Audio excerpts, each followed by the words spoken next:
நிறுவனர் ராமதாஸ் இல்லத்தில் ஒட்டுக்கேட்பு கருவி வைக்கப்பட்ட விவகாரத்தில் தனிப்படையினர் 3வது நாளாக தங்களுடைய விசாரணையை நடத்தி வருகின்றனர்.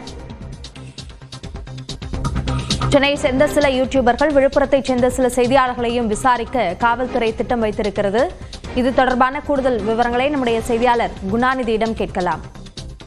குணாநிதி, விசாரணை யார் யாரிடமெல்லாம் நடத்தப்படுகிறது, வேறு யார் யாரிடம் நடத்த திட்டம் வைத்திருக்கிறார்கள்? வணக்கம். அதாவது பாமக நிறுவனர் மருத்துவர் ராமதாஸுடைய இல்லத்தில் ஒட்டுக்கேட்பு கருவி கண்டுபிடிக்கப்பட்டது தொடர்பாக கடந்த 15ஆம் தேதி அக்கட்சியினுடைய தலைமை நிலைய செயலாளர் அன்பழகன் அதாவது விழுப்புரத்தில் இருக்கக்கூடிய இணையவழி குற்றப்பிரிவு காவல் நிலையத்தில் புகார் ஒன்றை அளித்திருந்தார். அதனைத் தொடர்ந்து தனிப்படை அமைக்கப்பட்டு தொடர்ந்து 3வது நாளாக பாமக நிறுவனர் மருத்துவர் ராமதாஸுடைய இல்லத்தில் காவல்துறையினர் விசாரணை என்பது மேற்கொண்டு வராங்க.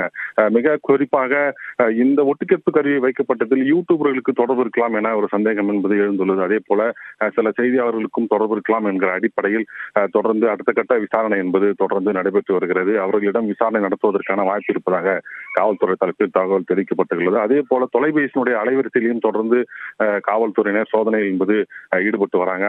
இந்த நிலையில பாத்தீங்கன்னா ஏற்கனவே கண்டுபிடிக்கப்பட்ட அந்த ஒட்டுக்கேட்பு கருவியினுடைய ஆய்வு அறிக்கையை தனியார் நிறுவனம் அளித்த பிறகு அதன் தொடர்ந்து அடுத்த கட்டமாக காவல்துறையின் நடவடிக்கை என்பது இருக்கும் என தகவல் வெளியாகியுள்ளது.